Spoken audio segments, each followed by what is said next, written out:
Alors, bonjour tout le monde. Merci beaucoup d'être présent ce matin à cette conférence de presse. Mon nom est Christian Généreux de Fondation Rivière pour évidemment l'annonce de la semaine du Grand Splash, cette première édition. Alors, je tiens d'abord à remercier surtout le bateau Mouche qui nous a accueillis tout à fait gracieusement aujourd'hui pour cette belle conférence de presse. Une très belle journée. Un très beau décor, c'est très bucolique et c'est tout à fait approprié pour faire cette annonce, comme c'est ici que le Grand Splash a eu lieu depuis plusieurs années au Vieux-Port de Montréal, au quai Jacques-Cartier. Alors, vous n'êtes pas venu m'entendre moi, vous êtes venu entendre d'abord le porte-parole et le cofondateur de Fondation Rivière, et je vous présente M. Roy Dupuis.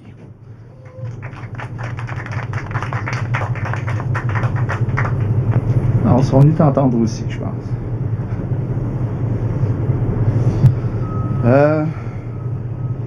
Bonjour, bienvenue. Merci d'être là. Alors moi, je vais vous parler de certaines raisons qui sont certains enjeux qui sont liés au Grand Splash. En commençant par ramener la nature en ville. Il y a peu d'accès à l'eau dans la majorité de nos grandes villes. Même des petites villes, malgré qu'elles sont tous en général sur les bords des rivières ou des lacs. Et ceux qui sont accessibles sont bétonnés ou artificialisés. Alors il faut redonner accès aux rives et à l'eau aux citoyens dans un état le plus proche possible de son état naturel, de son état sauvage. C'est un des enjeux. C'est aussi un enjeu de santé publique. L'Organisation mondiale de la santé estime que chaque résident devrait vivre à moins de 300 mètres d'un espace vert. Il nous faut des zones de plein air, de proximité. Avec le réchauffement climatique, la question des îlots de chaleur devient critique pour les citoyens. Les villes sont bordées d'eau et on peut difficilement y avoir accès pour se rafraîchir. Un récent sondage montrait que 90% des jeunes Québécois affirment aimer la nature parce que ça leur fait du bien. Un autre des enjeux, c'est un enjeu de justice sociale. Nos villes sont entourées d'eau et en dehors de Montréal, ces berges sont souvent privatisées. À Montréal, sur près de 170 km de rives publiques, 120 sont inaccessibles parce que privatisées. Et 50 se trouvent dans les parcs nature et dans les grands parcs urbains, soit principalement dans le West Island et en bordure des rapides de la Chine, donc loin du centre-ville et des quartiers moins favorisés.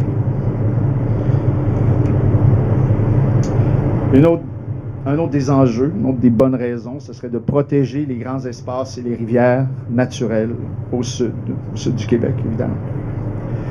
Et, par exemple, il y a eu 4 projets d'aires protégées annoncés en grande pompe en 2018 qui ont été rayés de la carte en décembre dernier parce que le ministère des Forêts leur a retiré son appui, sans donner d'autres raisons. Parmi ces projets, les réserves de biodiversité Mashkiki, Noire-Coulonge et Rivière-Fortier auraient permis de protéger plus de 1000 km² d'écosystèmes riches et diversifiés qui bordent des rivières et des lacs magnifiques. Ces projets bénéficient pourtant depuis des années d'un appui colossal de la population et des élus locaux et misent sur le développement écotouristique responsable. Protéger la nature, c'est reconnaître sa valeur partout où elle est. En ville, en développant davantage d'accès organisé et respectueux. En dehors des villes, en cessant de la coloniser et de la réduire à un bien de consommation. Nous devons désapprendre à consommer la nature dans une optique de conquête pour mieux apprendre à la fréquenter, parfois de manière organisée, parfois sur le bout des pieds, et réaliser enfin que nous sommes dans la nature, qu'on en fait partie, et que la respecter, c'est aussi se respecter pour assurer sa pérennité, notre pérennité et celle des autres espèces animales. Et sur ce, je vous présente c'est quoi son titre là? Présidente d'honneur du Grand Splash 2021, Salomé Gaulle.